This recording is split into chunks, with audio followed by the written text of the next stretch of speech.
Hello guys, ഇന്ന് chicken cutlet വെച്ച് നോക്കിയാലോ. ഇപ്പോൾ റെസിപ്പി എന്താണെന്ന് നോക്കാം.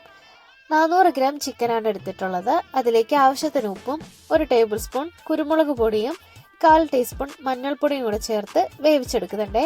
ചിക്കൻ എത്ര അളവിലാണോ എടുക്കുന്നത് അത്രയും തന്നെ അളവിൽ പൊട്ടറ്റോ എടുക്കാൻ ശ്രദ്ധിക്കണേ. ഞാൻ 400 ഗ്രാം പൊട്ടറ്റോ ആട്ടോ ഇവിടെ എടുക്കുന്നത്. അപ്പോൾ ചിക്കൻ അടച്ചു വെച്ച് നന്നായിട്ടൊന്ന് വേവിച്ചെടുക്കണം.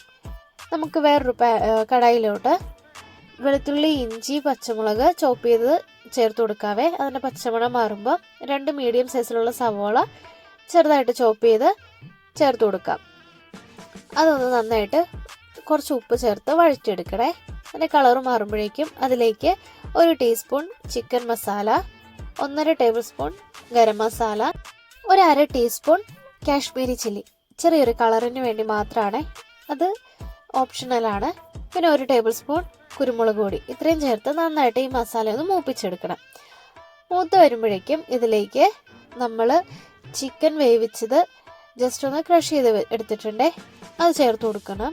പിന്നെ വേവിച്ച് എടുത്തിട്ടുള്ള പൊട്ടറ്റോ നന്നായിട്ട് ഉടച്ചെടുത്തിട്ടുമുണ്ട്, അതും കൂടി ചേർത്ത് കൊടുക്കുന്നുണ്ട്. ഇതെല്ലാം കൂടി ചേർത്ത് നന്നായിട്ടൊന്ന് മിക്സ് ചെയ്യണം. ഇതിൻ്റെ ചൂടൊന്ന് കുറയുമ്പോഴേക്കും കൈ കൊണ്ട് നന്നായിട്ട് മിക്സ് ചെയ്തെടുക്കണേ.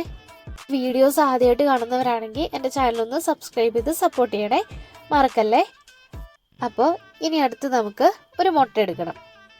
അതിലേക്ക് 1 സ്പൂൺ കോൺഫ്ലോർ ചേർത്ത് നന്നായിട്ട് മിക്സ് ചെയ്തെടുക്കണേ. നന്നായിട്ട് അതൊന്ന് ബീറ്റ് ചെയ്തെടുക്കണം. അത് നമുക്ക് ലാസ്റ്റ് അത് ഡിപ്പ് ചെയ്യാൻ വേണ്ടിയിട്ടുള്ള ഒരു മിക്സാണ് ഇത്. ഇനി അടുത്തത് ബ്രെഡ് ക്രംസ് റെഡിയാക്കണം. ഞാൻ ഇവിടെ ഒരു 2 ബ്രെഡ് ജസ്റ്റ് ഒന്ന് ചൂടാക്കി മിക്സിയിൽ ഇട്ട് പൊടിച്ചെടുത്തിട്ടുള്ളതാണ്. ഇത് ആദ്യത്തെ മിക്സ് നന്നായിട്ട് കൈകൊണ്ടൊന്ന് കുഴച്ചെടുത്ത് വെച്ചിട്ടുണ്ട്. അത് ഇതുപോലെ നമ്മൾ ഷേപ്പ് ചെയ്ത് എടുക്കണം കേട്ടോ. നമുക്കിഷ്ടമുള്ള ഷേപ്പിലാക്കാം. ഇതുപോലെ ഷേപ്പ് ചെയ്ത് ഞാനെല്ലാം എടുക്കുന്നുണ്ട്.